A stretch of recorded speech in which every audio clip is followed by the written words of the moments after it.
Assalamualaikum warahmatullahi wabarakatuh. Perkenalkan, nama saya Alif Helma dengan NIM 2510 Saya berasal dari jurusan Komunikasi Penyiaran Islam. Pada kesempatan kali ini, saya akan membahas berita dari konten.co.id yang berjudul Arab Saudi bukan di posisi pertama. Ini 10 negara dengan ekonomi Islam terkuat di dunia di tahun 2025. Berita ini sangat menarik karena memberikan gambaran bahwa perkembangan ekonomi Islam kini semakin luas, tidak hanya terpusat di Timur Tengah. Dalam berita tersebut disebutkan bahwa Arab Saudi ternyata bukan lagi negara dengan ekonomi Islam terkuat di dunia. Beberapa negara lain seperti Malaysia, Indonesia, dan Uni Emirat Arab justru menunjukkan kemajuan yang sangat pesat dalam penerapan ekonomi berbasis syariah. Hal ini menjadi bukti bahwa nilai-nilai Islam dalam bidang ekonomi dapat berkembang di berbagai wilayah, termasuk di Asia Tenggara.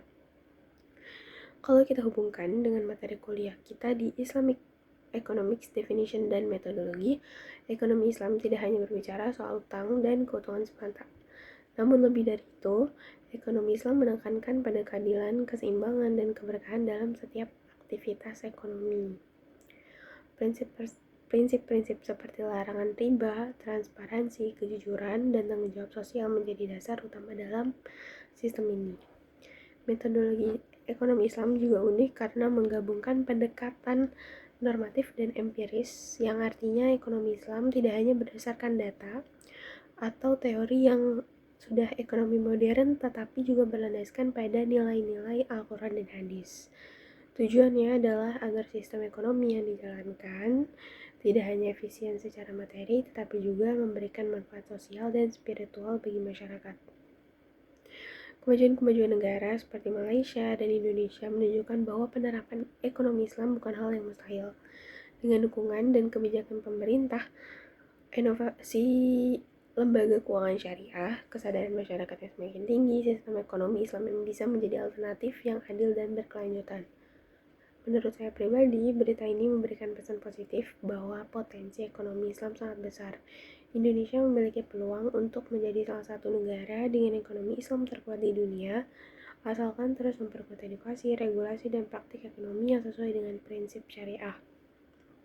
Selain itu, penting juga bagi generasi muslim-muslim yang generasi muda untuk memahami bahwa ekonomi Islam bukan hanya soal label syariah, tetapi juga soal bagaimana kita menerapkan nilai-nilai Islam dalam kehidupan ekonomi seperti kejujuran, tanggung jawab, dan kepedulian terhadap sesama.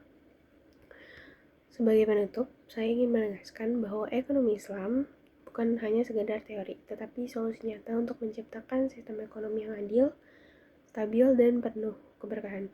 Semoga Indonesia dapat terus berkembang dan menjadi contoh bagi dunia dalam penerapan ekonomi Islam yang kafah. Wassalamualaikum warahmatullahi wabarakatuh.